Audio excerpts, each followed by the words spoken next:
పిల్లలు ఈరోజు మనం సత్య ప్రాశస్త్యం ఏంటది అనే పాఠ్య భాగం గురించి తెలుసుకుందాం. సత్యము అంటే ఏంటి? ప్రాశస్త్యము అంటే ప్రాధాన్యత, ఆవశ్యకత, ఇంపార్టెన్స్. అలాగా అంటే నిజం అనేది మాట్లాడడం ఎంత అవసరం. మనం చేసే మంచి పనులు మన వెంట వస్తే జీవితానికి, అందువల్ల ఏ రోజు కూడా అబద్ధం ఆడకూడదు అంటూ ఆ సత్యము నిజం యొక్క ప్రాధాన్యతను ఒక చక్కని కథ ద్వారా పిల్లల మనసులోనికి ఒక చక్కని విలువలు చూపించాలనే ఉద్దేశంతో ఈ పాఠ్యాంశాన్ని ద్వితీయ ఇంటర్మీడియట్ విద్యార్థుల కోసం కూడా జరిగింది. అయితే ఈ పాఠ్యాంశ కవి రచయిత అనకూడదు. ఎప్పుడైనా కూడా మనం పద్యభాగం రచించే వాళ్ళను కవి అనాలి, గద్యభాగం రచించే వాళ్ళని రచయిత అనాలి. ఇది పద్యభాగం కనుక కవి ఎవరు? నన్నయ్య. నన్నయ్య పట్టు చిన్నప్పటి నుండి చాలాసార్లు చదువుకున్నారు. నన్నయ్య పట్టు కోసం నన్నయ్య అని కూడా అంటాం. అయితే ఈ పాఠ్యాంశం నేను గ్రహించడం జరిగింది అంటే ఆంధ్ర మహాభారతం ఆది పర్వం చతుర్థాశ్వాసం అంటే 4వ ఆశ్వాసం. ఆది పర్వం అంటే మహాభారతంలో 18 పర్వాలు ఉన్నాయి. ఆ 18 పర్వాల్లో ఆది, సభ 2 పర్వాలు. 3వ పర్వంలోని భాగాలను ఆశ్వాసాలు అంటారు. ఓకే, ఆ అరణ్య పర్వం 3వ పర్వం పేరేంటి? అరణ్య పర్వంలోని 3.5 ఆశ్వాసాలు అంటే సగభాగం. 142వ పద్యం వరకు కూడా నన్నయ్య రచించారు. తరువాత ఆయన పరమ పదించారు. అది అక్కడితో ఆగిపోయింది. మరి ఈ మహాభారతాన్ని అనువదించడానికి కారణము ఏమిటి అంటే ఆయన ఏ ఆస్థానం కవి? రాజరాజ చాళుక్య రాజైనటువంటి రాజరాజ నరేంద్రుడు రాజమహేంద్ర వరాన్ని రాజధానిగా చేసుకొని పరిపాలిస్తున్నాడు. రాజరాజ నరేంద్రుడు చంద్రవంశానికి చెందిన రాజు. మహాభారతం చంద్రవంశీయులకు సంబంధించినటువంటి కథ.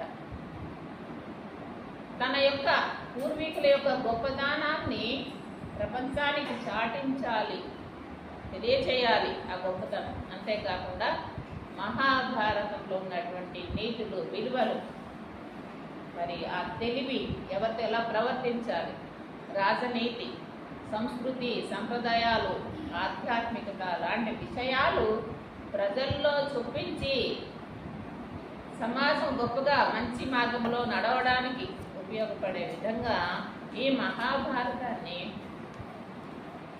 అనువదింపచేయాలని సదుద్దేశంతో రాజరాజు నరేంద్రుడు ఒకనాడు నన్నయ్యను పిలిచి ఆయనను అభ్యర్థించాడు. వింటే గారెలే తినాలి, వింటే భారతమే వినాలి అంటారు.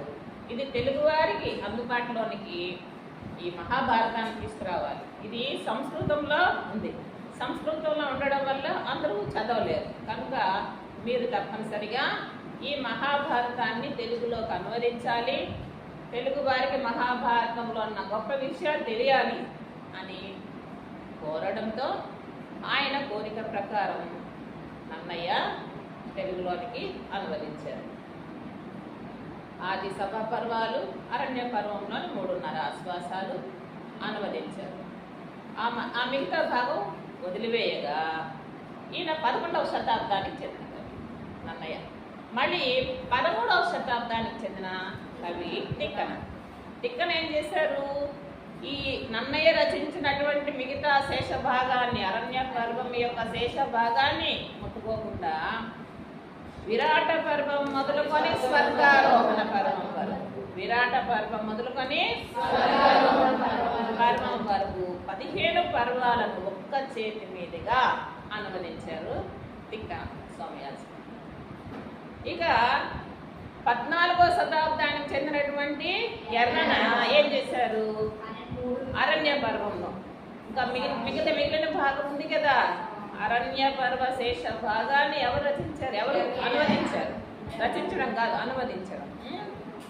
ఎర్రని మహాకవి అనువదించడం జరిగింది. ఈ విధంగా ఆంధ్ర మహాభారతము అనువదించబడింది. సంస్కృతంలోని మహాభారతం ఆంధ్ర మహాభారతంగా అనువదించబడింది. 15 పర్వాల్లో ఆది సభ పర్వాలు, అరణ్య పర్వం 3.5 ఆశ్వాసాలు నన్నయ్య రచిస్తే, మిగిలిన భాగం ఎర్రన రచిస్తే, విరాట పర్వం మొదలుకొని స్వర్గారోహణ పర్వం వరకు తిక్కన సోమయాజు రచించడం జరిగింది. మరి నన్నయ్య కోసం మనం చెప్పుకున్నట్లయితే ఈయన 11వ శతాబ్దానికి చెందినవాడు, రాజరాజ నరేంద్రుని ఆస్థానానికి చెందిన కవి. మరి ఈయన ఆంధ్ర శబ్ద చింతామణి ఒకటవది, ఆంధ్ర శబ్ద చింతామణి ఈయన రచన.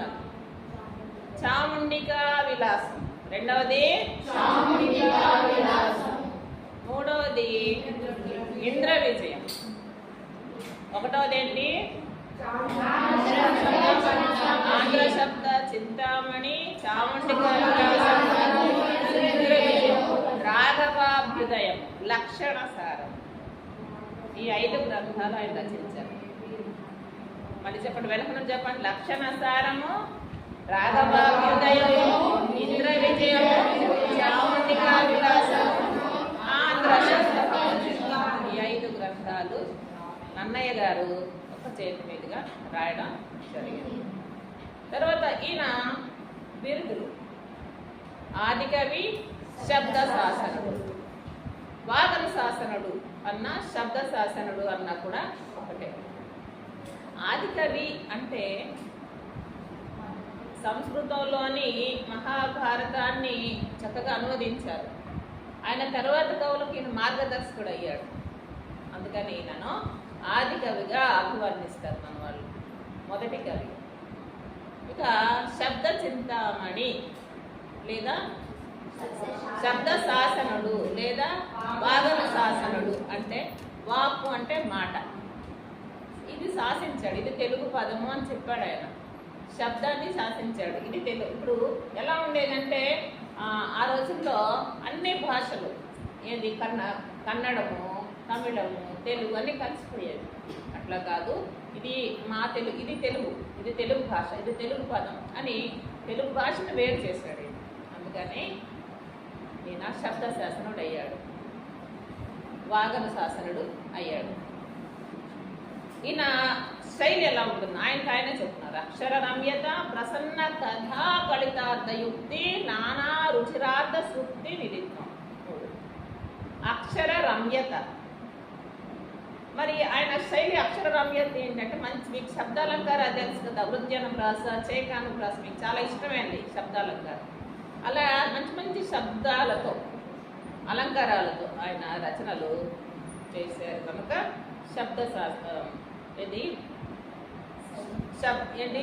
అక్షర రమ్యత. అక్షర రమ్యత, అక్షరాలు రమ్యంగా అంటే గుండ్రంగానే కాదు, మంచి శబ్దాలంకారాలు ఆడారు. ప్రసన్న కథ కలితార్థ యుక్తి అంటే కథ చాలా ప్రసన్నంగా ప్రశాంతంగా నడుస్తుంది కాబట్టి ప్రసన్న కథ. ఏ మహాభారత కథ ఎలా ఉంటుంది? ఎంతో ప్రశాంతంగా. ప్రసన్న కథ కలితార్థ యుక్తి, నానా రుచిరార్థ సూక్తులు అంటే అన్నీ, అంటే తెలుగువారి మనసుకు దగ్గరగా ఉన్నటువంటి జాతీయాలు, నుడికారాలు, సామెతలతోని వాళ్ళకి యొక్క మనసులోనికి ఆయన చొచ్చుపోయే విధంగా చక్కటి సూక్తులు ఇందులో చూపించారు కనుక నానా రుచిరార్థ సూక్తి నిధిత్వం ఈ తాలూకా శైలి అంటారు. మహాభారతాన్ని పంచమ వేదంగా అభివర్ణిస్తారు. వేదాలు ఎన్ని? 4 కదా. ఏవేవి చెప్పండి? ఋగ్వేదం, యజుర్వేదం, అథర్వణ వేదం, సామవేదం, 4 వేదాలు. 5వ వేదంగా దీన్ని అభివర్ణిస్తారు. మహాభారతాన్ని పంచమ వేదం అని అంటారు. ఇంకేముంది? మరి ఈయన భారతాన్ని తెలిగించడంలో నైతిక దృష్టి, నీతి, రాజనీతి, సమాజంలో ఏ విధంగా ప్రవర్తించాలి, ఇలాంటి విషయాలు. కావ్య కళా దృష్టి. కళల్లో సాహిత్యం కూడా ఒకటి, లలిత కళల్లో. ఆ కావ్యంలో ఉన్నటువంటి ఆ కళా దృష్టి కనిపిస్తుంది. వర్ణన విధానంలో, రసపోషణలో, పాత్ర చిత్రణలో నన్నయ్య అని ఆయన యొక్క శైలి అని యొక్క బాణి ప్రత్యేకంగా ఇది నన్నయ్య అని మనం గుర్తుపట్టే విధంగా ఉంటుంది.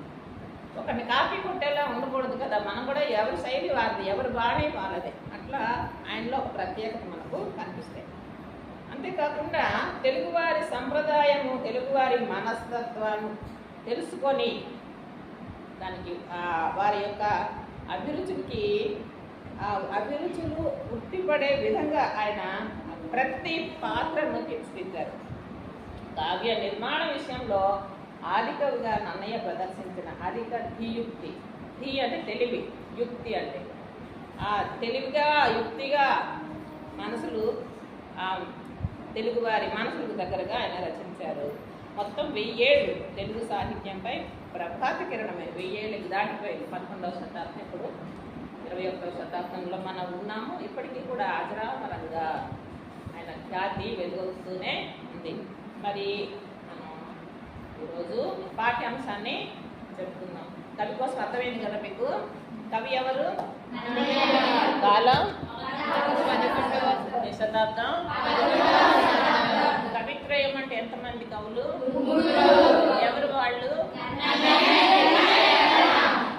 నన్నయ్య, తిక్కన, ఎర్రన. నన్నయ్య ఎంతవరకు రచించారు?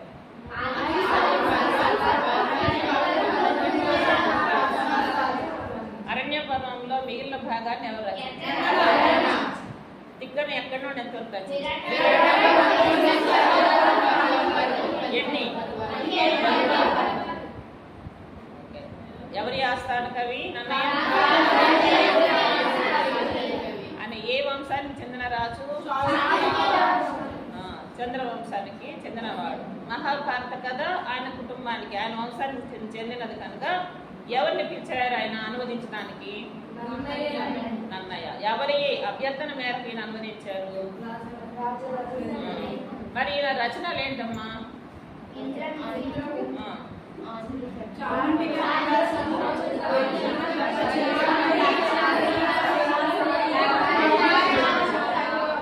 పంచమ వేదము అని దేన్ని అంటారు? మరి ఈయన శైలి ఏంటి? అక్షర నమ్యత, ప్రసన్న కథ, ఫలితార్థ యుక్తి, నానా రుచిరార్థ సూక్తి నిధిత్వం. ఈయన బిరుదులు ఆదికవి,